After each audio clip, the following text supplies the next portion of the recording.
Hi students, நம்ம last classல scienceல first unitல இருக்கக்கூடிய important detail answer பார்த்தோம். இன்னைக்கு என்ன பார்க்க போறோம்னா யூனிட் நம்பர் 2 ஆப்டிக்ஸ் இந்த சாப்டர்ல இருக்கக்கூடிய இம்பார்ட்டன்ட் டீடைல் ஆன்சர் தான் இன்னைக்கு பார்க்க போறோம்.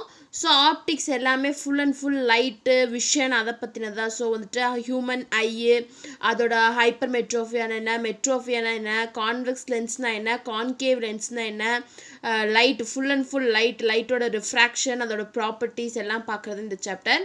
ஸோ இந்த சாப்டர் இருக்கக்கூடிய 3 இம்பார்ட்டன்ட் டீட்டெயில்ஸ் இன்றைக்கி நம்ம கிளாஸில் பார்க்க போகிறோம். என்னென்ன டீட்டெயில்னு பாருங்கள். பேஜ் நம்பர் 30 இருக்குது பாருங்கள். First detail, third detail and fourth detail. இந்த 3 டீட்டெயிலும் இந்த சாப்டரில் ரொம்ப இம்பார்ட்டன்ட். ஃபஸ்ட் டீட்டெயில் என்னென்னு பார்த்தீங்கன்னா list any 5 properties of light. லைட்டோட ஏதாச்சும் ஒரு 5 ப்ராப்பர்ட்டிஸை லிஸ்ட் பண்ணணும், அது ஃபஸ்ட் டீட்டெயில். செகண்ட் ஒன் பார்த்தீங்கன்னா differentiate the eye defects myopia and hypermetropia. So myopia and hypermetropia ரெண்டுமே ஐ டிஃபெக்ட் தான். இந்த ரெண்டையும் டிஃப்ரென்ஷியேட் பண்ணணும், என்னென்ன டிஃப்ரென்சஸ் இருக்குன்னு காட்டணும். Next explain the construction and working of a compound microscope. So compound மைக்ரோஸ்கோப்போட கன்ஸ்ட்ரக்ஷன் அதோட ஒர்க்கிங் வந்துட்டு எழுதணும். இது ஃபோர்த் டீட்டெயில். ஸோ இந்த 3 டீட்டெயிலுமே இந்த சாப்டர் ரொம்ப இம்பார்ட்டண்ட்டான டீட்டெயில். ஸோ இந்த 3 டீட்டெயில் தான் நம்ம இன்றைக்கி கிளாஸில் பார்க்குறோம். ஸோ ஃபஸ்ட்டு என்ன பார்க்கலான்னா ஃபோர்த் டீட்டெயில் பார்த்துடலாம். Explain the construction and working of a compound microscope. So compound microscope construction அதோட working அதை எப்படி ஒர்க் ஆகுதுன்னு சொல்லிட்டு கேட்குறாங்க. ஸோ இதான் ஃபோர்த் டீட்டெயில். இந்த டீட்டெயிலோட ஆன்சர் எங்கே இருக்குன்னு பார்த்தீங்கன்னா பேஜ் நம்பர் 26 இருக்குது பாருங்கள். பேஜ் நம்பர் 26 காம்பவுண்ட் மைக்ரோஸ்கோப் இருக்குது. காம்பவுண்ட் மைக்ரோஸ்கோப் போட்டு எழுதிட்டு நெக்ஸ்ட்டு கன்ஸ்ட்ரக்ஷன் அதோட ஒர்க்கிங். ஸோ டயக்ராம் இருக்குது. ஸோ டயக்ராம் கம்பல்சரியாக போடணும். Compound microscope. Compound microscope is used to see the tiny objects. So compound மைக்ரோஸ்கோப்பை நம்ம எதுக்கு யூஸ் பண்ணுறோம் அப்படின்னா ரொம்ப சின்னதாக இருக்கக்கூடிய ஆப்ஜெக்ட்ஸை வந்துட்டு பார்க்கறக்கு, அதாவது டைனி ஆப்ஜெக்ட்ஸ், ரொம்ப சின்னதாக இருக்கக்கூடிய ஆப்ஜெக்ட்ஸை பார்க்கறக்கு யூஸ் பண்ணுறோம். It has better magnification power than simple microscope. So simple மைக்ரோஸ்கோப்பை விட இதுக்கு பெட்டரான மெக்னிஃபிகேஷன் பவர் இருக்குது, அதாவது வந்துட்டு அந்த பார்க்குற பவர் வந்துட்டு இருக்கும் அப்படிங்கிறாங்க.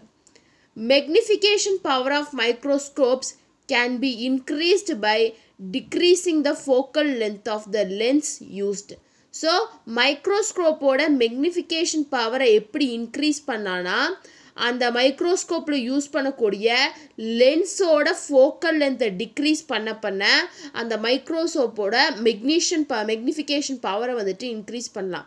அதான் சொல்கிறாங்க magnification power of microscopes can be increased by decreasing the focal length of the lens used. Due to constructional limitations the focal length of the lens cannot be decreased beyond certain limit. ஆனால் வந்துட்டு சில construction, அதாவது construct பண்ணும்போது இருக்கக்கூடிய சில லிமிட்டேஷன்ஸ்னால நம்மளால் அந்த lens அந்த லென்ஸோட ஃபோக்கல் லென்த்தை ஒரு சர்டைன் லிமிட்டுக்கு மேலே அதை வந்துட்டு டிக்ரீஸ் பண்ண முடியாது. This problem can be solved by using 2 separate biconvex lens. So இந்த ப்ராப்ளத்தை எப்படி சால்வ் பண்ணான்னா 2 தனித்தனியான பைகான்வெக்ஸ் லென்ஸை யூஸ் பண்ணுறது மூலிமா இதை சால்வ் பண்ணலாம் அப்படின்னு சொல்கிறாங்க. ஸோ ஃபஸ்ட்டு காம்பவுண்ட் மைக்ரோஸ்கோப்னா என்ன? It is used to see the tiny objects. ரொம்ப சின்னதாக இருக்கக்கூடிய ஆப்ஜெக்ட்ஸை பார்க்கறதுக்கு இது யூஸ் ஆகுது. அதே மாதிரி it has better magnification power then the simple microscope.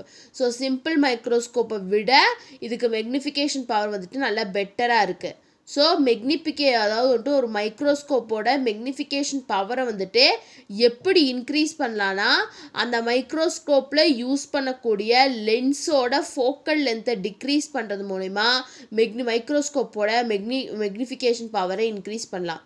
So constructional லிமிட்டேஷன்ஸ்னால அந்த லென்ஸோட ஃபோக்கல் லென்த்தை வந்துட்டு சர்டைன் லிமிட்டுக்கு மேலே டிக்ரீஸ் பண்ண முடியாது. ஸோ இந்த ப்ராப்ளத்தை எப்படி சால்வ் பண்ணலான்னா 2 செப்பரேட் பைகான்வெக்ஸ் லென்ஸை யூஸ் பண்ணி இந்த ப்ராப்ளத்தை வந்துட்டு சால்வ் பண்ணிடலாம் அப்படிங்கிறாங்க. நெக்ஸ்ட்டு பாருங்கள் construction. A compound microscope consists of two convex lenses. So compound microscope என்ன இருக்குன்னு பார்த்தீங்கன்னா ரெண்டு convex lenses இருக்கும். The lens with shorter focal length is placed near the object and is called as objective lens or objective piece. So the lens அதாவது வந்துட்டு ஒரு lens அதில் ரெண்டு லென்ஸ் இருக்குது. ஒரு லென்ஸுக்கு ரொம்ப ஷார்ட்டர் ஃபோக்கல் லென்த்தாக இருக்கும். அதை ஆப்ஜெக்ட்டுக்கு பக்கத்துலேயே ப்ளேஸ் பண்ணியிருப்பாங்க. அந்த லென்ஸ் என்னன்னு சொல்கிறோன்னா ஆப்ஜெக்டிவ் லென்ஸ் இல்லாட்டி ஆப்ஜெக்டிவ் பீஸ் அப்படின்னு சொல்கிறோம். The lens with larger focal length and larger aperture placed near the observer's eye is called eye lens or eyepiece. So எந்த லென்ஸோட இன்னொரு லென்ஸ் ஒரு லென்த்துக்கு ஃபோக்கல் லென்த் ரொம்ப ஷார்ட்டாக இருக்கும், அது நம்ம பார்க்கக்கூடிய ஆப்ஜெக்ட்டுக்கு பக்கத்தில் வச்சுருப்பாங்க. அதைத்தான் ஆப்ஜெக்டிவ் லென்ஸ் இல்லாட்டி ஆப்ஜெக்டிவ் பீஸ்ன்னு சொல்லுவோம். இன்னொரு லென்ஸுக்கு பார்த்திங்கன்னா லார்ஜர் ஃபோக்கல் லென்த் இருக்கும். அதே மாதிரி அது எங்கே வச்சுருப்பாங்கன்னா பார்க்குறவங்க அப்சர்வ் பண்ணவங்களோட ஐ பக்கத்தில் வச்சுருப்பாங்க. அந்த லென்ஸ் என்னென்னு பார்த்தீங்கன்னா ஐ லென்ஸ் இல்லாட்டி ஐ பீஸ் அப்படின்னு சொல்லுவாங்க. Both the lenses are fixed in a narrow tube with adjustable provisions. So ரெண்டு லென்ஸையுமே ஒரு நேரோ டியூப்பில் ஃபிக்ஸ் பண்ணியிருப்பாங்க, அதை அட்ஜஸ்ட் பண்ணுற மாதிரி அப்படின்னு சொல்கிறாங்க. ஸோ கன்ஸ்ட்ரக்ஷன் ஆஃப் காம்பவுண்ட் மைக்ரோஸ்கோப்னு பார்க்கும்போது it consists of two convex lenses. One convex lens is placed near the object with a shorter focal length and is called objective lens or objective piece. The another lens with larger focal length is placed near the eye of the observer is called eye lens or eyepiece. So both ரெண்டு லென்சஸையும் ஒரு நேரோ டியூப்பில் fix பண்ணியிருப்பாங்க, அதை வந்துட்டு நம்மளால் adjust பண்ணிக்க முடியும் அப்படின்னு சொல்கிறாங்க. நெக்ஸ்ட்டு பாருங்கள் working. The object AB is placed at a distance slightly greater than the focal length of the objective lens. So object ஏபியை எங்கே ப்ளேஸ் பண்ணியிருக்காங்கன்னு பார்த்தீங்கன்னா ரொம்ப ஸ்லைட்டாக கிரேட்டர், அதாவது ஃபோக்கல் லென்த் கிரேட்டர் ஆப்ஜெக்டிவ் லென்ஸுக்கு கொஞ்சம் அதிகமாக இருக்கக்கூடிய கிரேட்டர் ஃபோக்கல் லென்த்தில் அதை ப்ளேஸ் பண்ணியிருக்காங்க.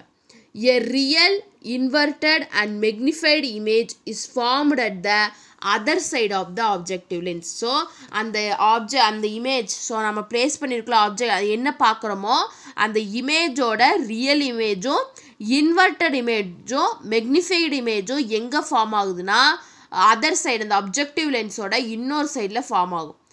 This image behaves as the object for the I lens. So இந்த இமேஜ் தான் என்னவா பிஹேவ் பண்ணுன்னா ஐ லென்ஸுக்கு ஏற்ற ஆப்ஜெக்டாக பிஹேவ் பண்ணும். The position of the eye lens is adjusted in such a way that the image falls within the principal focus of the eyepiece. So நம்ம அந்த ஐ லென்ஸோட பொசிஷனை வந்துட்டு அட்ஜஸ்ட் பண்ணிக்கலாம். எப்படின்னா அந்த இமேஜஸை நல்லா பார்க்கறதுக்கு தகுந்த மாதிரி நான் அந்த ஐபீஸை வந்துட்டு அந்த ஐ லென்ஸை வந்துட்டு நம்மளால் அட்ஜஸ்ட் பண்ணிக்க முடியும். The eyepiece forms a virtual, enlarged and erect image on the same side of the object. So அந்த ஐபீஸ் என்ன ஃபார்ம் பண்ணுன்னா ரொம்ப என்லார்ஜாக ரொம்ப அந்த இமேஜ் டைனியாக இருக்கக்கூடிய இமேஜ் வந்துட்டு நல்லா பெருசாக காட்டும், அதே மாதிரி எரெக்டாக காட்டும், அதாவது ஒரே சேம் சைட்லேயே அதை காட்டும். Compound microscope has 50 to 200 times more magnification power than simple microscope. So compound மைக்ரோஸ்கோப்புக்கு சிம்பிள் மைக்ரோஸ்கோப்பை விட 50 to 200 times more magnification power வந்துட்டு இருக்குன்னு சொல்கிறாங்க. ஸோ பாருங்கள் இதுதான் வந்துட்டு காம்பவுண்ட் மைக்ரோஸ்கோப். ஸோ இது வந்துட்டு ஆப்ஜெக்டிவ் லென்ஸ் ஆப்ஜெக்ட்டுக்கு பக்கத்தில் இருக்குது, இது வந்துட்டு ஐ லென்ஸ் ஐக்கு பக்கத்தில் இருக்குது. ஸோ ஏபி தான் வந்துட்டு ஆப்ஜெக்ட். ஸோ நம்ம பார்க்கும்போது ஏபி எங்கே இருக்குது ஆப்ஜெக்டிவ் லென்ஸ்லேருந்து கொஞ்சம் தூரம் தள்ளி இருக்குது. ஸோ அப்படி பார்க்கும்போது என்ன ஆகுனா real inverted and magnified image. So வந்துட்டு real magnified and inverted image. So இது வந்துட்டு ஏபி அப்படிங்கிற ஒரு இமேஜு, அதோட இன்வெர்டட் இமேஜ் தான் வந்துட்டு ஏபி, இந்த ஏபி. ஸோ அப்படி பார்க்கும்போது இன்னொரு சைடு அந்த ஆப்ஜெக்டிவ் லென்ஸோட இன்னொரு சைடில் வந்துட்டு பிளேஸ் ஆகிருக்கு. ஸோ இந்த இமேஜ் எங்கே இருக்குது ஆப்ஜெக்ட் வந்துட்டு ஐ லென்ஸுக்கு பக்கத்தில் இருக்க மாதிரி தெரியுது. ஸோ இப்படி இந்த ஐ லென்ஸை நம்ம அட்ஜஸ்ட் பண்ணுறது மூலிமா இந்த ஆப்ஜெக்டை வந்துட்டு நம்மளால் கிளியராக பார்க்க முடியும் அப்படின்னு சொல்கிறாங்க. ஸோ காம்பவுண்ட் மைக்ரோஸ்கோப்புக்கு சிம்பிள் மைக்ரோஸ்கோப்பை விட 50 to 200 times more magnification power இருக்கும் அப்படின்னு சொல்கிறாங்க. ஸோ இதான் வந்துட்டு compound microscope. So compound microscope அப்படின்னா என்ன எழுதுறீங்க, அதோட ஒர்க்கிங் ஃபஸ்ட்டு கன்ஸ்ட்ரக்ஷன் அதில் வந்துட்டு 2 லென்ஸ் இருக்குது அதெல்லாம் சொல்லி எழுதுறீங்க. நெக்ஸ்ட் அதோட ஒர்க்கிங், அது அப்புறம் வந்துட்டு அதோட டயக்ராம் போடணும். ஸோ இதான் வந்துட்டு ஃபோர்த் டீட்டெயிலோட ஆன்சர். ரொம்ப ரொம்ப இம்பார்ட்டன்ட் டீட்டெயில். நெக்ஸ்ட் பாருங்க, தேர்ட் டீட்டெயில் பாருங்க. Differentiate the eye defects myopia and hypermetropia. So myopia and hypermetropia அப்படிங்கிறது வந்துட்டு ரெண்டுமே வந்துட்டு ஐயில் வரக்கூடிய ஒரு டிஃபெக்ட் தான், ப்ராப்ளம் தான். அந்த ரெண்டுத்துக்கு உண்டான டிஃப்ரென்சஸ் என்ன, அதை டிஃப்ரென்ஷியேட் பண்ணுங்க அப்படின்னு கேட்குறாங்க. இதான் தேர்ட் கொஸ்டின். இந்த தேர்ட் கொஸ்டினோட ஆன்சர் பார்த்தீங்கன்னா பேஜ் நம்பர் 25ல இருக்குது. பாருங்கள், பேஜ் நம்பர் 25ல டெஃபெக்ட்ஸ் இன் ஐயில் மயோப்பியா ஹைப்பர்மெட்ரோபியான்னு இருக்குது. இந்த ரெண்டும் தான் ஆன்சர். ஸோ ஃபஸ்ட்டு பாருங்கள், மயோப்பியா is also known as a short sightedness occurs due to the lengthening of eyeball. First myopia அப்படிங்கிறது வந்துட்டு ஷார்ட் சைடட்னஸ் அப்படின்னு சொல்லுவாங்க. இது எதனால் வருதுன்னா நம்மளோட ஐபால் வந்துட்டு லென்த்தன் ஆகிறனால இந்த டெஃபெக்ட் வருதுன்னு சொல்கிறாங்க. So myopia also known as short sightedness occurs due to the lengthening of eyeball. With this defect, nearby objects can be seen clearly, but distant objects cannot be seen clearly. So இந்த டெஃபெக்டில் பார்த்தீங்கன்னா பக்கத்தில் இருக்கக்கூடிய images வந்துட்டு கிளியராக தெரியும், ஆனால் தூரத்தில் இருக்கக்கூடிய இமேஜஸ் வந்துட்டு கிளியராக தெரியாது. The focal length of eyelens is reduced or the distance between the eyelens and retina increases. இது எதனாலேனா ஃபோக்கல் லென்த், அதாவது வந்துட்டு ஐலென்ஸோட ஃபோக்கல் லென்த் வந்துட்டு ரெடியூஸ் ஆகிருக்கும், இல்லாட்டி டிஸ்டன்ஸ், அதாவது வந்துட்டு ஐலென்ஸுக்கும் ரெட்டினாக்கும் இடையில இருக்கக்கூடிய டிஸ்டன்ஸ் வந்துட்டு இன்க்ரீஸ் ஆகிருக்கும். Hence the fair point will not be infinity for such eyes and the fair point has to come closer. So அதனால் தூரத்தில் இருக்கக்கூடிய பாயிண்ட், அந்த பாயிண்ட் வந்துட்டு நம்மளோட ஐஸுக்கு வந்துட்டு கிளியராக தெரியாது, அது பக்கத்தில் வரும்போது தான் கிளியராக தெரியும். Due to this, the image of distant objects are formed before the retina. This defect can be corrected using concave lens. So இதனால அந்த தூரத்தில் இருக்கக்கூடிய இமேஜ் வந்துட்டு எப்படி ஆகும்னா நம்ம ரெட்டினா முன்னாடி வந்துட்டு ஃபார்ம் ஆகும். ஸோ இந்த டெஃபெக்டை எப்படி கரெக்ட் பண்ணலான்னு பார்த்தீங்கன்னா கான்கேவ் லென்ஸை யூஸ் பண்ணி கரெக்ட் பண்ணலாம் அப்படின்னு சொல்கிறாங்க. ஸோ மயோப்பியா அப்படின்னு பார்க்கும்போது it is also known as short sightedness occurs due to the lengthening of eyeball. நம்ம ஐபால் வந்துட்டு லென்த்தன் ஆகிறனால இந்த டெஃபெக்ட் வருது. ஸோ இந்த டெஃபெக்ட் இருக்கவங்களுக்கு பக்கத்தில் இருக்கக்கூடிய ஆப்ஜெக்ட்ஸ் வந்துட்டு கிளியராக தெரியும், தூரத்தில் இருக்கக்கூடிய ஆப்ஜெக்ட்ஸ் கிளியராக தெரியாது. ஸோ இது எதனாலேன்னு பார்த்தோம்னா ஐலென்ஸோட ஃபோக்கல் லென்த் ரெடியூஸ் ஆகிருக்கும், அதே மாதிரி ஐலென்ஸுக்கும் ரெட்டினாக்கும் நடுவில் இருக்கக்கூடிய டிஸ்டன்ஸ் வந்துட்டு இன்க்ரீஸ் ஆகிருக்கும். ஸோ அதனால அந்த பார்க்குறவங்களுக்கு வந்துட்டு பக்கத்தில் இருக்கிறதா கிளியராக தெரியும், தூரத்தில் இருக்கிறது தெரியாது. ஸோ இந்த டெஃபெக்டை நம்ம எப்படி இது கரெக்ட் பண்ணலான்னா கான்கேவ் லென்ஸை யூஸ் பண்ணி கரெக்ட் பண்ணலாம். ஸோ இதான் மயோப்பியா. நெக்ஸ்ட்டு பாருங்கள், hypermetropia. Hypermetropia also known as long sightedness. So hypermetropia அப்படிங்கிறது வந்துட்டு long sightedness occurs due to the shortening of eyeball. இது எதனால் நடக்குதுன்னு பார்த்தீங்கன்னா ஐபால் வந்துட்டு ஷார்டன் ஆகிறனால நடக்குது. With this defect, distant objects can be seen clearly but nearby objects cannot be seen clearly. So இந்த defect இருந்துச்சுன்னு பார்த்தீங்கன்னா தூரத்தில் இருக்கக்கூடிய ஆப்ஜெக்ட்ஸ் வந்துட்டு நல்லா கிளியராக தெரியும், ஆனால் பக்கத்தில் இருக்கக்கூடிய ஆப்ஜெக்ட்ஸ் வந்துட்டு கிளியராக தெரியாது. The focal length of eyelens is increased or the distance between the eyelens and retina decreases. இது எதனாலனா ஐலென்த்தோட ஃபோக்கல் லென்ஸ் வந்துட்டு இன்க்ரீஸ் ஆகிருக்கும், இல்லாட்டி ஐலென்ஸுக்கும் ரெட்டினாக்கும் நடுவில் இருக்கக்கூடிய டிஸ்டன்ஸ் வந்துட்டு டிக்ரீஸ் ஆகிருக்கும். Hence, the near point will not be at 25 cm for such eyes and the near point has to move further. So, 25 ஐஸ்லேருந்து 25 cm பக்கத்தில் இருக்கக்கூடிய ஆப்ஜெக்ட்ஸ் வந்துட்டு அவங்களுக்கு கிளியராக தெரியாது, 25 cm மாற்றி தள்ளி போனால் தான் அவங்களுக்கு வந்துட்டு அது கிளியராக தெரியும். Due to this, the nearby image of the nearby objects are formed behind the retina. இதனால பக்கத்தில் இருக்கக்கூடிய ஆப்ஜெக்ட்ஸ் வந்துட்டு ரெட்டினாக்கு பின்னாடி ஃபார்ம் ஆகும். This defect can be corrected using convex lens. So இந்த டெஃபெக்டை நம்ம எப்படி கரெக்ட் பண்ணலான்னு பார்த்தீங்கன்னா கான்வெக்ஸ் லென்ஸை யூஸ் பண்ணி கரெக்ட் பண்ணலாம் அப்படிங்கிறாங்க. ஸோ ஹைப்பர்மெட்ரோபியா அப்படிங்கிறது வந்துட்டு லாங் சைடட்னஸ்ன்னு சொல்லுவோம். எதனால் நடக்குதுன்னா ஐபால் வந்துட்டு ஷார்டன் ஆகிறதுனால நடக்குது. ஸோ இந்த டிஃபெக்டில் பார்த்தீங்கன்னா டிஸ்டன்ஸ் ஆப்ஜெக்ட் தூரத்தில் இருக்கக்கூடிய ஆப்ஜெக்ட்ஸ் கிளியராக தெரியும், பக்கத்தில் இருக்கக்கூடிய ஆப்ஜெக்ட்ஸ் கிளியராக தெரியாது.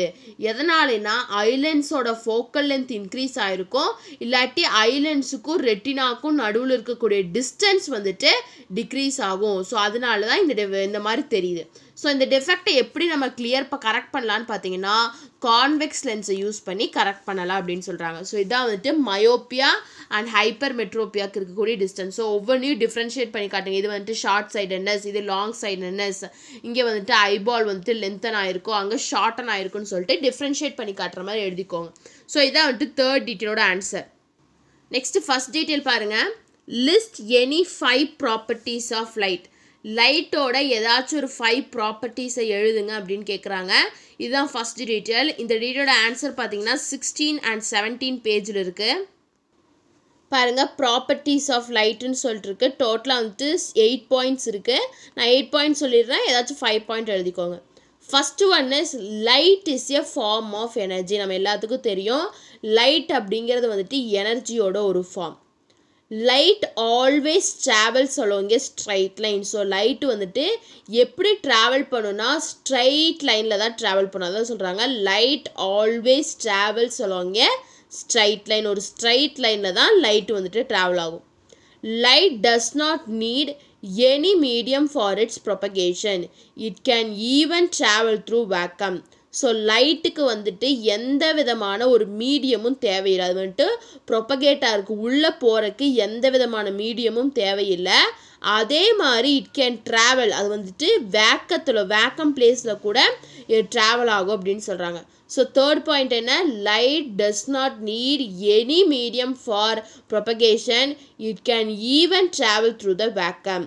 ஃபோர்த்து பாருங்கள், the speed of the light in vacuum or air is c is equal to 3 into 10 to the power 8 ms to the power minus 1. So லைட்டோட ஸ்பீடு எவ்வளோ இருக்குது, வேக்கத்தில் லைட்டோட ஸ்பீடு எவ்வளோ இருக்குன்னு பார்த்தீங்கன்னா அதாவது சிங்கிறது வந்துட்டு light is equal to 3 into 10 to the power 8 ms power minus 1 இருக்கும். Since light is in the form of waves, it is characterized by a wavelength and frequency which are related by the following equation. C is equal to V lambda. So light அப்படிங்கிறது வந்துட்டு wave ஃபார்மில் இருக்கிறனால இதை wave லென்த்தையும் ஃப்ரீக்வன்சியும் வச்சு characterise பண்ண முடியும். So ஒன்றுக்கு ஒன்று எப்படி ரிலேட்டட்னு பார்த்தீங்கன்னா C is equal to V lambda. So V அப்படிங்கிறது வந்துட்டு ஃப்ரீக்வன்சி, லேம்டா அப்படிங்கிறது வேவ் லென்த், சிங்கிறது வந்துட்டு லைட்டோட வெலாசிட்டி. அதான் சொல்கிறாங்க. Since light is in the form of waves, it can be characterised by the wavelength lambda and frequency V which are related by the equation C is equal to V lambda. Different colored light has different wavelength and frequency. So லைட்டில் வந்துட்டு different colours இருக்குது. So ஒவ்வொரு கலருக்கும் அதாவது வந்துட்டு லைட்டில் இருக்கக்கூடிய different கலர்ஸுக்கும் ஒவ்வொரு கலருக்கும் ஒவ்வொரு ஃப்ரீக்வன்சியும் வேவ் லென்த்தும் இருக்கும். Among the visible light, violet light has the lowest wavelength and the red light has the highest wavelength. So visible லைட்டில் பார்த்தீங்கன்னா வயலட் கலர் லைட்டுக்கு வந்துட்டு லோவஸ்ட் வேவ்லென்த் இருக்குது. அதே மாதிரி ரெட் லைட்டுக்கு பார்த்தீங்கன்னா ஹையஸ்ட் வேவ்லென்த் வந்துட்டு இருக்குது. When light is incident on the interference between two media, it is partly reflected or partly refracted. So வந்துட்டு லைட் வந்துட்டு ரெண்டு மீடியாவுக்கு நடுவில் இன்சிடெண்ட் ஆச்சு அப்படின்னா அது பார்ட்டு வந்துட்டு ரெஃப்ளெக்ட் ஆகும், இன்னொரு பார்ட் வந்துட்டு ரீஃப்ராக்ட் ஆகும் அப்படின்னு சொல்கிறாங்க. ஸோ ப்ராப்பர்ட்டிஸ் ஆஃப் லைட்னு பார்க்கும்போது first one is light is in a form of energy. Second one is light always travels along a straight line. Third one is light does not need any medium for its propagation. Fourth one is the speed of light in an air or vacuum is C is equal to 3 into 10 to the power 8 ms to the power minus 1. So since light is in the form of waves, it can be characterized by wavelength and frequency which are related by the following equation. C is equal to V lambda. Sixth point பார்த்தீங்கன்னா different colored lights has different wavelength and frequency. Seventh பார்த்தீங்கன்னா among visible light, violet light has the lowest wavelength and red light has the highest wavelength. when the light is incident on the interface between two media, it is partly reflected and partly refracted. So இதான் வந்துட்டு லைட்டோட property. So properties of லைட்னு கேட்கும்போது எழுதுங்க. Book பேக்கில் வந்துட்டு any 5 ப்ராப்பர்ட்டிஸ்ன்னு கேட்டிருக்காங்க. So ஏதாச்சும் 5 property எழுதினா போதும். ஸோ நம்ம இன்னைக்கு கிளாஸில் யூனிட் நம்பர் 2 இருக்கக்கூடிய 3 important detail, first question, third question and fourth question பார்த்தோம். ஸோ இந்த 3 கொஸ்டினில் ஏதாச்சும் டவுட் இருந்துச்சு அப்படின்னா கமெண்ட் பண்ணுங்கள். இந்த வீடியோ கிளாஸ் பிடிச்சிருந்தா லைக் பண்ணுங்கள், ஷேர் பண்ணுங்கள், சப்ஸ்கிரைப் பண்ணுங்கள். தேங்க்யூ.